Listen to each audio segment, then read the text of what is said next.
Hello, ఎలా ఉన్నారు? ఇవాళ మనం కరివేపాకు పొడి తయారు చేసుకుందాం. దీనికి కావాల్సిన పదార్థాలు ఏంటో చూద్దామా? కరివేపాకు శుభ్రంగా కడిగి ఒక కాటన్ క్లాత్ మీద ఆరపెట్టుకుని తడి లేకుండా చూసుకోవాలి. అది నేను ముందరే చేసుకుని పెట్టుకున్నాను. దీంట్లో తడి ఏమీ లేదు. జీలకర్ర పొడి లేనప్పుడు మీరు జీలకర్ర కూడా వేసుకోవచ్చు. మినప్పప్పు, పొట్టు మినప్పప్పు తీసుకున్నాను నేను. పొట్టు మినప్పప్పు లేనప్పుడు పొట్టు లేని మినప్పప్పు తీసుకోవచ్చు. ఆమ్చూర్ పౌడర్ పులుపు కోసం తీసుకున్నాను. యూజువల్ గా అందరూ చింతపండు వేస్తారు. కొంతమందికి రెస్ట్రిక్షన్ ఉండొచ్చు, చింతపండు తినకూడదు అనేసి, అప్పుడు ఆమ్చూర్ పౌడర్ వాడచ్చు. ఎండుమిరపకాయలు, ఇవి కావలసినవి. దీని తర్వాత కావలసిన ఉప్పు, తగినంత ఉప్పు వేసుకోవాలి. దీన్ని ఎలా తయారు చేసుకోవాలో చూద్దాం. ముందుగా కడాయి పెట్టుకుని స్టవ్ వెలిగించుకుందాం. వెలిగించుకుని ఒక్క డ్రాప్ నెయ్యి వేసుకుని దీంట్లో ఈ మినపప్పు వేసుకుందాం. ఎక్కువ కరివేపాకు ఉండాలి. దీనికి ఒక 2 స్పూన్లు మినపప్పు వేసుకుందాం. దీన్ని వేయించాలి ఎర్రగా.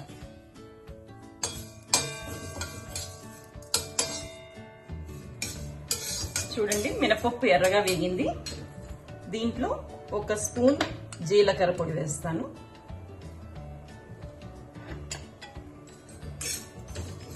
ఇది ఒకసారి వేగాక మనం ప్లేట్లో తీసి పెట్టుకుందాం.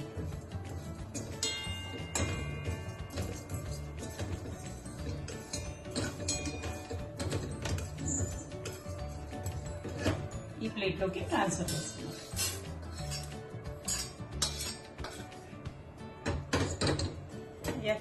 ఇప్పుడు ఈ కరివేపాకు వేసుకుందాం. అలా సిమ్లో పెట్టి కాసేపు వేయించాలి.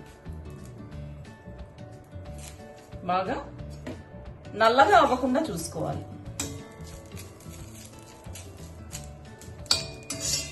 కాసేపు వేయించుదాం. కరివేపాకు వాసన మంచి వాసన వస్తుంది. అప్పటి వరకు వేయించాలి. చూసారా, కరివేపాకు వేగింది. ఒక ఆకు ముట్టుకుని చూస్తే మనకు తెలుస్తుంది. ఇది పొడిలా అయిపోతుంది అంటే ఇది కరివేపాకు వేగిపోయింది. ఇది కూడా మనం ఈ ప్లేట్లోకి తీసుకుని పెట్టుకుందాం. ఇప్పుడు మిరపకాయలు మూకుల్లో వేసి వేయించుకుందాం. కారం ఎక్కువ తినే వాళ్ళకి కారం ఎక్కువ వేసుకోవచ్చు, తక్కువ తినే వాళ్ళకి తక్కువ వేసుకోవచ్చు.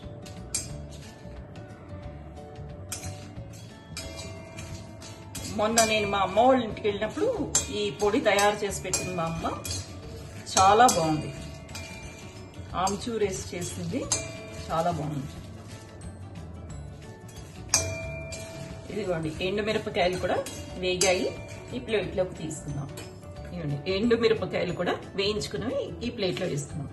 కరివేపాకు చాలా ఎక్కువ ఉంది. ఇది కరివేపాకు పొడి కాబట్టి కరివేపాకు ఎక్కువ ఉండాలి. దీంట్లో పులుపుకి మనం ఆమ్చూర్ పౌడర్ వేసుకుంటున్నాం. 1 స్పూన్ వేస్తున్నాను. పులుపు సరిపోతే మళ్ళీ వేసుకోవచ్చు. తగినంత ఉప్పు, ఇది కూడా ఉప్పు సరిపడా వేసుకోవాలి. ఇవన్నీ కలిపి మిక్సీలో వేసుకుందాం. ఇవన్నీ మిక్సీలో వేసుకుని వాడుకుందాం.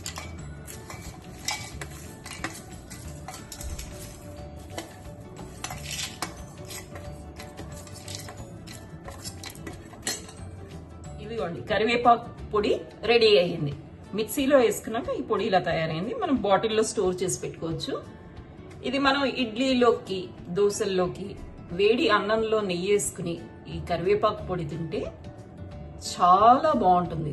మొన్న మా అమ్మ వాళ్ళ ఇంట్లో తిన్నాను, సూపర్గా ఉంది. మీరు కూడా ట్రై చేయండి. Okay, bye.